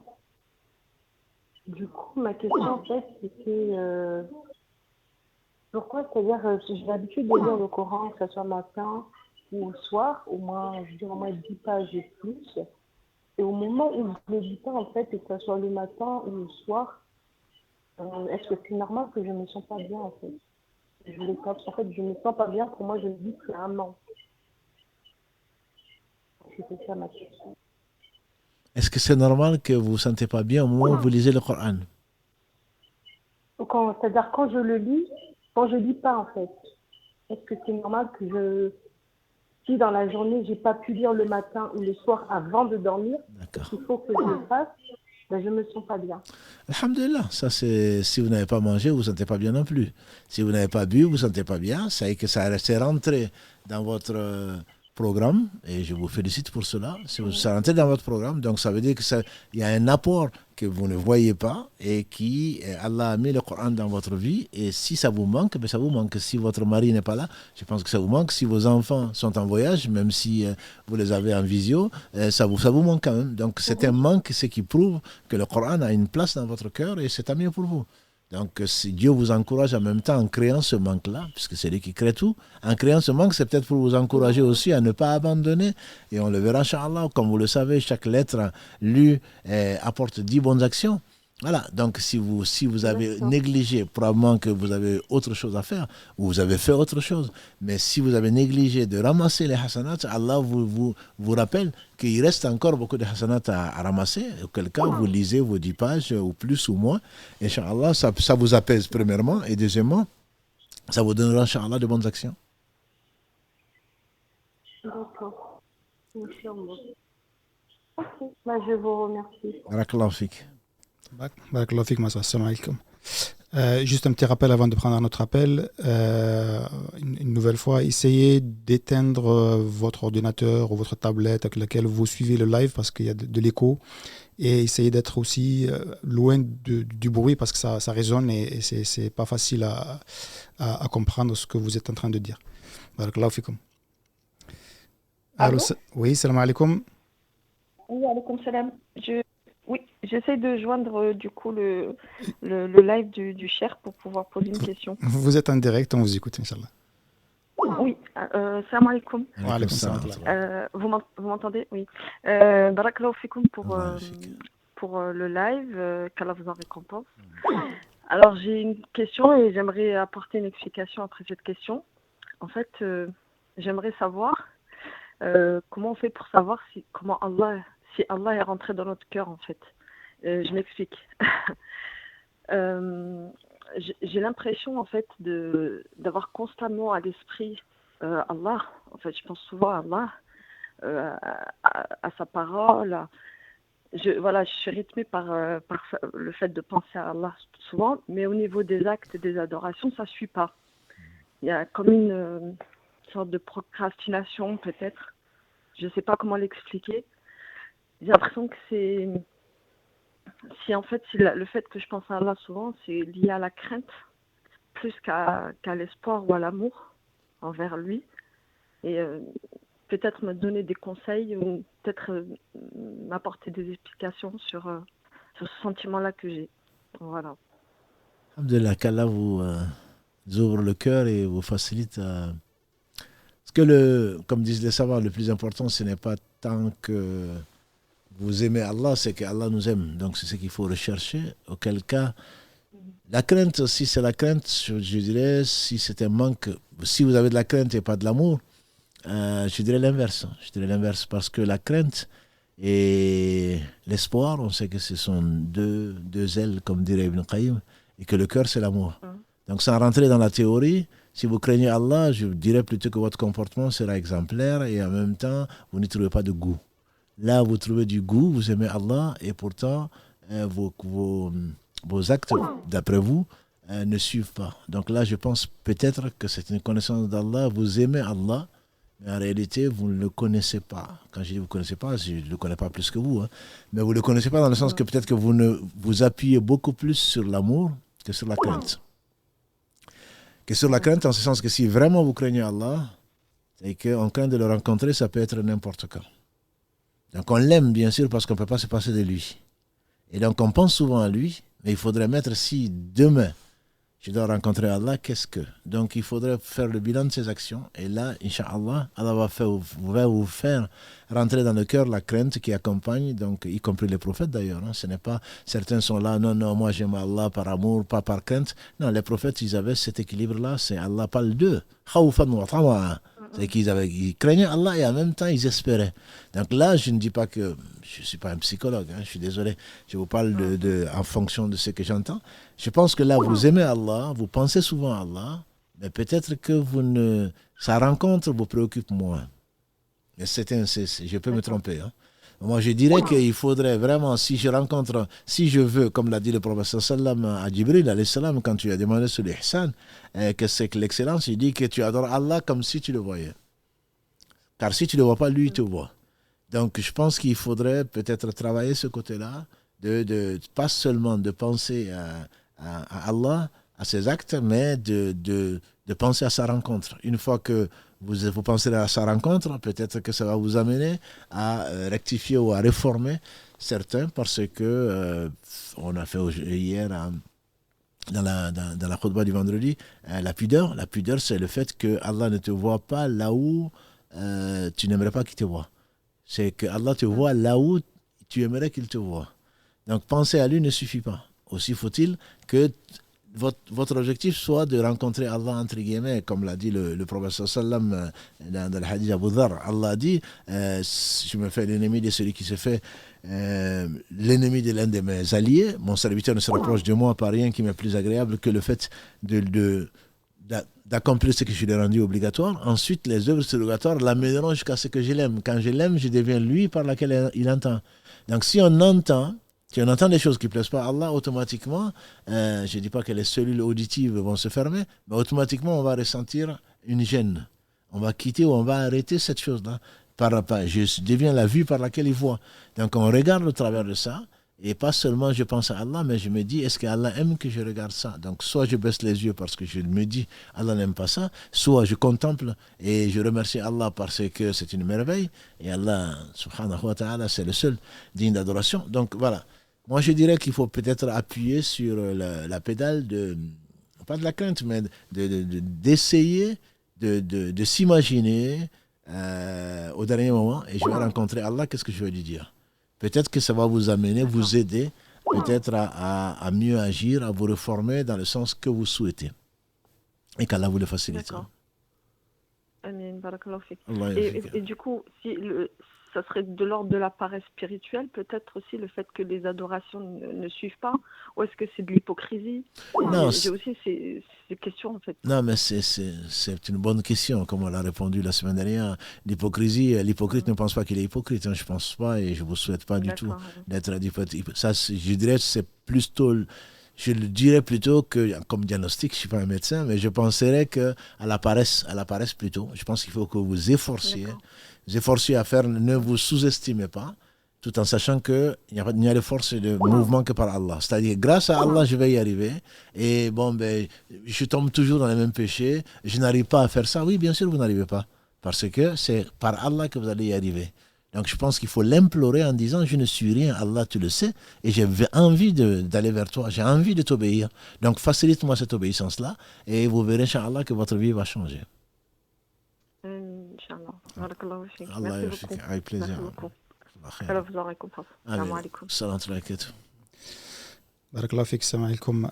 Juste avant de prendre encore un appel, encore un petit rappel pour les frères et les sœurs, quand vous appelez, essayez, comme on disait la dernière fois, maximum une, deux questions, pas plus, parce qu'il y a beaucoup de monde et qu'on n'a plus beaucoup de temps entre les appels et bientôt l'heure de la prière.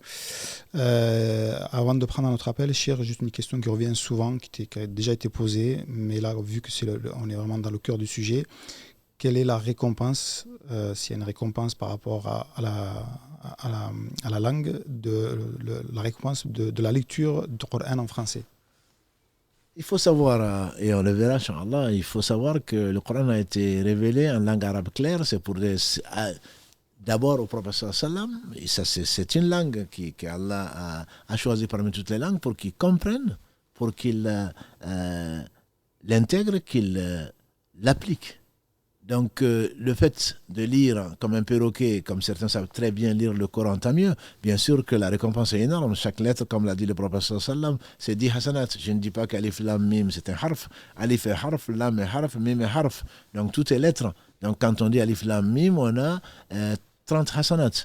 Mais bien que ce soit extrêmement important, ce n'est pas le but. Le but, ce n'est pas ça. Le but, c'est de comprendre. Donc si toi pour l'instant, alhamdoulilah, tu n'arrives pas encore à lire le Coran, tu peux l'écouter déjà. Le prophète sallam ne savait pas lire. On peut déjà l'écouter.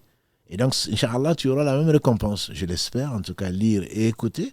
Mais mieux encore, si tu le prends, je connais plus d'un qui ont appris l'arabe, entre guillemets, au moins le Coran, en écoutant et en lisant en même temps.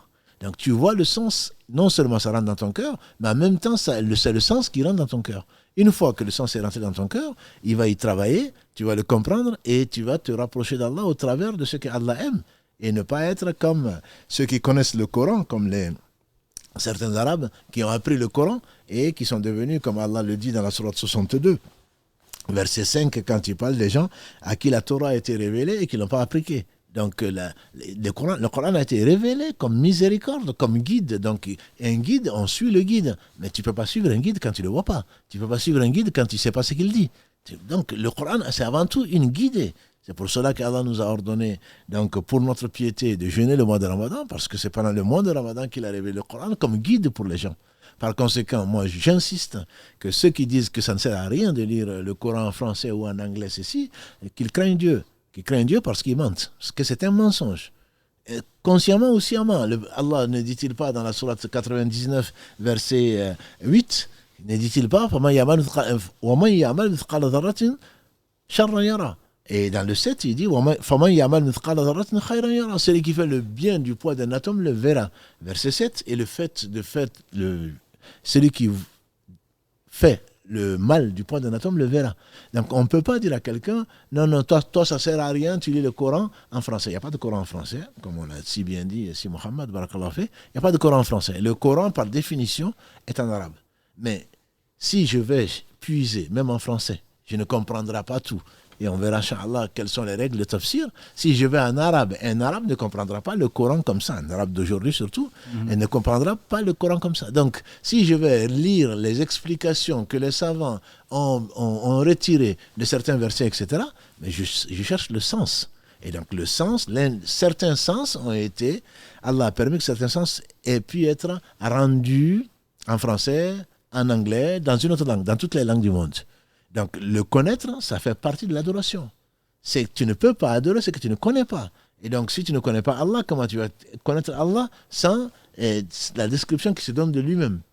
Et donc, par conséquent, j'insiste beaucoup. Je ne dis pas, c'est pas par paresse.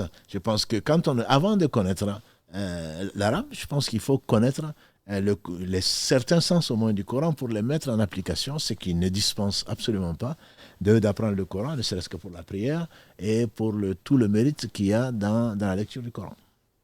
Alhamdulillah, barakallahu fik, Cheikh, pour cette précision. Et comme dit une personne sur Instagram, il vaut mieux le lire en français que ne rien faire. Absolument. Alhamdulillah. On fera un autre appel. Allô, salam alaikum. Salam alaikum. Wa alaikum assalam wa rahmatullah. Salam alaikum wa rahmatullah wa barakatuh. Déjà, barakallahu fikoum pour tout ce que vous faites. Vous êtes extrêmement bénéfique à la jeunesse. Allahumma barik. Donc, barakallahu fikoum. J'avais une question. J'ai 21 ans et subhanallah, genre, je fais que penser à la mort. Mais c'est, genre, ça me gâche un peu la vie, on va dire. Parce que je me dis, vraiment, on est jeunes et on devrait profiter de tous les bienfaits qu'Allah nous a donnés, mais intrinsèquement, on sait qu'on va mourir. Donc, je sais pas, ça enlève un peu de ce que la vie, ça devrait être. Et j'ai essayé de lire, de me renseigner, tout comment ça se passe et tout. Et je pense que je suis plus terrifiée du fait de mourir que... Je sais pas, j'ai l'impression que ma crainte de mourir, elle est plus grande que ma crainte d'Allah. Donc je sais pas comment on peut faire pour dépasser ça. Alhamdulillah, avant toute chose, alhamdulillah, qu'Allah te rassure et t'apaise. Le problème, c'est que la mort est indispensable. Si Allah a créé la mort, c'est bien pour te récompenser. Donc, il ne faut pas penser que tu perds du temps en pensant à la mort, etc. Malheureusement, la plupart des gens ne pensent pas à la mort.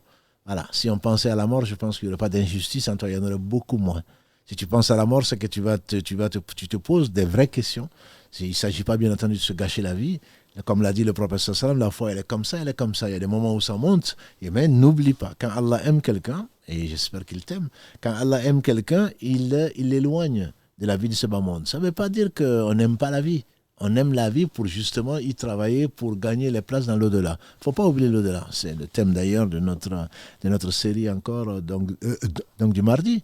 C'est cette vie, qu'est-ce que c'est? Ça ne veut pas dire qu'il ne faut pas être heureux. Le prophète, c'était l'homme le plus souriant du monde. Mais en même temps, il disait et il insistait, si vous saviez ce que je sais, vous rirez peu et vous pleurerez beaucoup. Donc, il ne faut pas te gâcher la vie. La vie est belle. Allah te l'a donnée pour justement la potentialiser, profiter de la vie pour te rapprocher d'Allah, mais pas pour profiter de la vie pour en profiter, comme certains le disent. Non, mais c'est dommage. Et on en parlera peut-être, Inch'Allah. Oui, mais je ne me coiffe plus. C'est dommage parce que depuis que je pense à l'au-delà, je ne fais plus ceci, je ne fais plus cela. Non, pas du tout. Ton corps est une merveille, un dépôt qu'Allah te donne. La nourriture que tu as, tu ne vas pas te laisser mourir parce que ça ne sert à rien, parce que je vais mourir bientôt. Non, pas du tout.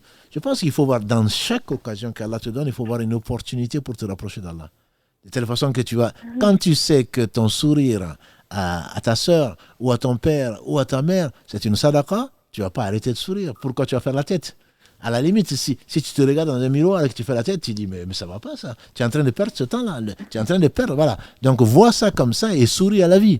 Souris à la vie, mais que la vie soit un moyen pour toi et pas un but en soi. Ah non, mais tu es très jeune, tu sors pas, tu te couvres. Et ceci, c'est des gens qui n'ont pas compris la vie. La vie n'a pas été créée pour ça. Voilà. Donc, il faut être heureuse dans il faut vivre un bonheur intérieur que tu as fait. Que tu investis pour l'au-delà, mais ça ne veut pas dire que je vais attendre la mort. Non, c'est pas du tout. Il faut essayer, Inch'Allah, grâce à Allah, demander l'aide d'Allah, entre autres au travers de cela et bien d'autres choses, pour vraiment essayer de trouver un équilibre entre la tristesse, entre guillemets, que doit inspirer, même la crainte que doit inspirer la rencontre d'Allah, parce que celui qui ne pense pas à la mort, il va être surpris. Toi qui y penses beaucoup, qu'Allah subhanahu wa ta'ala te facilite, mais tu vis. Tu prépares la mort. C'est que dès qu'on est, on se prépare à la mort. Ça, c'est qu'on en soit conscient ou pas. Malheureusement, beaucoup de gens ne sont pas conscients de cela. Mais il ne faut pas vivre, dans la tristesse, vivre dans l'attente de la mort. Non. Il faut demander à Allah subhanahu wa ta'ala de t'accompagner à 21 ans, alhamdulillah, incha'Allah. S'il y a du bien dedans, Allah va t'accorder une belle et longue vie qui te profitera, incha'Allah, dans l'au-delà. Ok. Barakallahu fik. Allah yabarak. Barakallahu fik, ma soeur. Encore une question, Karim? Allez. Allô, salam alaikum. Ça a coupé, alhamdoulilah. Donc ça me permet de rebondir sur une question que je vois passer. Est-ce que, cher Mohamed, vous avez des astuces pour notamment apprendre la langue arabe et mieux lire le Coran, Inch'Allah? Les astuces, c'est si, Mohamed. Non, l'arabe, alhamdulillah, ce ne sont pas les méthodes qui manquent. Simplement, je ne suis pas là pour, surtout dans une mosquée, je ne suis pas là pour vanter une méthode ou une autre. Je pense qu'il faut faire des efforts, il faut s'adresser à des spécialistes. Et moi, je te dis, en attendant au moins, écoute le Coran, vois la traduction de certains sens du verset, Inch'Allah, ça va t'aider. Ça, c'est certain. Moi, c'est l'astuce que je peux te confier, mais ce n'est probablement pas la meilleure. Je laisse assis Mohamed. Ça doit parler des méthodes. Je pense, ce n'est pas une question de méthode, c'est une question de volonté. Effectivement, alhamdoulilah, des gens qui ont appris l'arabe sans méthode, sans rien, effectivement, c'est juste une question alhamdoulilah, de volonté, je pense. Et de guider Allah subhanahu wa ta'ala avant tout. Et Allah subhanahu wa ta'ala veuille du bien, effectivement, et qu'il te facilite, parce que rien n'est possible que parce qu'Allah subhanahu wa ta'ala l'a voulu. Mais il faut s'aider, il faut trouver des choses. Après, les méthodes, il y en a beaucoup, mais je pense pas que ça soit une question de méthode. C'est juste une question, effectivement, de volonté. Et alhamdoulilah, des outils, il en existe plusieurs. Et je ne sais pas s'il y a vraiment une très grande différence, en fait, entre les différents. Si on parle de méthodes, je parle de celles qui sont connues, sans les citer. Oui. Voilà. Non, mais il y a certaines méthodes qui sont plus adaptées, disent-ils, oui, tout à fait. Disent-ils, à des francophones ou des non-arabophones qu'à des arabes. Les arabes, fait. je pense qu'ils n'ont pas ce problème-là. Et puis il y a la capacité aussi, je pense. Mhm. Chacun d'entre eux, il y en a qui sont doués dans les langues. J'en connais une. Douée dans les langues, quand elle parle une langue étrangère, tu as l'impression qu'elle comprend, alors que ce n'est pas le cas. Voilà, donc il y en a qui ont des facilités, il y en a qui ont moins de facilités, mais il faut, puisqu'on parle du Coran, rappeler ce hadith du prophète sallam, celui qui lit le Coran avec les règles, de façon fluide, est avec les anges, Et quant à celui qui... avec beaucoup de difficultés, il est récompensé 2 fois. Donc je pense qu'il ne faut pas non plus voir que si tu vas en tourisme, si tu l'apprends pour qu'on dise que tu apprends l'arabe, tu n'auras que la récompense. Mais si vraiment, comme tu le dis, si Mohamed, si la volonté est là, l'aide d'Allah l'accompagnant, Inch'Allah, tu vas y arriver, mais ne te compare à personne d'autre qu'à toi-même. Avant, je ne connaissais pas Batassa, mais maintenant, alhamdoulilah, aujourd'hui, j'ai appris Batassa. Je veux dire, ce n'est pas... Alors que l'autre, il a déjà fini l'alphabet. Mais ce n'est pas grave. Par contre, je pense, et je confirme qu'il y a un programme, il y a des efforts à faire. Et donc, comme si tu veux quoi que ce soit, tu t'y prépares. Donc, il y a un examen ou autre chose. Donc, je pense qu'il faut effectivement une volonté. Et après, te faire conseiller par Mohamed ou d'autres. Par les spécialistes. En tout cas, c'est vrai que c'est une question de volonté, peut-être aussi de programme, c'est faire un petit programme dans la journée, c'est dire que même si j'apprends 2 lettres par jour, tout à fait. Mais 2 ans après, quand on fait le bilan, on voit qu'on a bien avancé, alhamdoulilah. Il ne reste pas beaucoup de temps et je vous poserai juste une dernière question qui s'éloigne un petit peu du sujet, mais je vois que le frère insiste pour qu'on vous la pose. Il dit je voulais avoir des précisions sur la prière de glorification, salat tasbih. Il y en a certains me disent que c'est autorisé, d'autres me disent que c'est une innovation. Qu'en est-il réellement? Alhamdoulilah, c'est une prière qui est connue, salat tasbih, on appelle ça, effectivement, qui est connue dans certains pays. Moi, à ma connaissance, elle n'a pas d'origine, effectivement, dans la sunna du prophète alayhi salatu wassalam. S'il y a une divergence, parfois, il y a des hadiths, effectivement, qui sont rapportés. Et moi, mon avis, c'est pas mon avis, mais ce à quoi, alhamdoulilah, je crois, c'est une prière qui n'est pas légiférée en islam, effectivement. Vaut mieux s'attacher à la sunna authentique du prophète alayhi salatu wassalam, où il y a, alhamdoulilah, largement de quoi effectivement élever son cœur et avec lequel adorer Allah subhanahu wa ta'ala, tout en s'attachant à ce qu'Allah subhanahu wa ta'ala nous a révélé par le biais du prophète alayhi salatu wassalam, et s'attacher à ça et ne pas chercher à gauche à droite des choses, parce qu'à chaque fois en fait on cherche la nouveauté, on cherche des choses qui sortent un peu de l'ordinaire, on se dit tiens ça serait bien de faire comme ci, comme ça, et malheureusement c'est un des moteurs de l'innovation, c'est toujours rechercher en se disant en fait on veut faire mieux, et malheureusement je pense que c'est une maladie dans le cœur, parce que ça c'est quand on s'attache en fait à l'essentiel, qu'on s'attache à ce qu'Allah subhanahu wa ta'ala nous a révélé, ce que le prophète nous a transmis de moyens authentiques, et qu'on est sincère dans notre cœur, on ne se détacherait pas pour aller chercher autre chose d'exotique, ou des choses effectivement qui étaient révélées sans fondement. Et je laisse Cheikh Barakallahu Fih, peut-être qu'il a notre... Tu as dit l'essentiel. Hein. Il y a divergence effectivement entre les savants, entre l'authenticité de ce hadith qu'on attribue à Ibn Abbas ou à Abbas, ou mon oncle Abbas, etc. Je suis absolument d'accord avec toi que s'il y a divergence, Allah n'a pas laissé une religion qui n'est pas complète, c'est l'islam. Donc certainement, il y a de quoi... S'il y a des hadiths qui sont faibles ou dont on discute, c'est que Allah a laissé des hadiths authentiques. Moi, je prendrais... qu'est-ce que c'est que l'essentiel de cette prière-là? C'est 300 fois. 15 fois Subhanallah, Alhamdulillah, la ilaha illallah, Allah Akbar. Dans le ruku, 10 fois. On se relève du ruku 10 fois. Dans le sujoud, 10 fois. On s'assoit 10 fois. Donc ça fait 75 par raka, dans les 4 rakas. Moi, je te conseille, mon frère, au lieu de faire ça, puisqu'il y a une divergence dessus, dans le doute, abandonne le doute pour ceux qui ne t'y mettent pas. Ceux qui ne t'y mettent pas, c'est de s'asseoir ou de marcher ou de faire ce que tu veux en disant Subhanallah, Alhamdulillah, la ilaha illallah, Allah Akbar 300 fois. Moi, je te le conseille.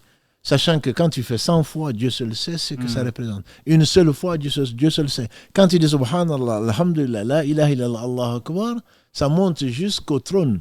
Et ça se met à circuler. Et les anges, porteurs du trône, citent ton nom que tu es en train de louer Allah subhanahu wa ta'ala. Donc, moi, je te conseille, puisque Mohammed insiste sur ta question, de t'imposer d'abord 100 fois par jour, Subhanallah, Alhamdulillah, la ilaha illallah, Allah Akbar, jusqu'à ce qu'Allah te fasse aimer, et ensuite 200 fois, et ensuite 300 fois, et si tu peux faire plus, tu fais plus, plutôt que de t'attacher à une prière dont donc les savants d'ailleurs critiquent notamment le hadith à cause du matin. Tes péchés passés, tes péchés à venir, les apparents, les cachés, etc. Nous on cherche toujours des réductions. On cherche toujours à se différencier des autres, et là je te rejoins tout à fait. Tes péchés, que ce soit les grands ou les petits, les grands péchés, on a besoin des conditions de repentir. Voilà. Entre autres savants qui critiquent ce hadith, là, je ne suis pas un savant, juste je rapporte ce que j'ai lu. Et donc, il faut vraiment être redevable à Allah, il faut lui demander pardon, sincèrement, etc. Abandonner les péchés, et là, le dhikr peut servir. Mais s'il n'y a pas de dhikr qui va te faire entrer au paradis, s'il n'y a pas ces conditions-là. C'est un des signes, Jazakallahu khairan, parfois que les ulama sur les hadiths qui sont très faibles, même des mensonges, c'est que la petitesse de l'action vis-à-vis de la grandeur en fait de la rétribution, de la récompense. Et parfois ils disent que c'est un signe, ce n'est pas non plus quelque chose qu'effectivement à généraliser, mais c'est parfois un signe. Et comme tu as dit, Barakallahu fik, il y a une divergence là-dessus.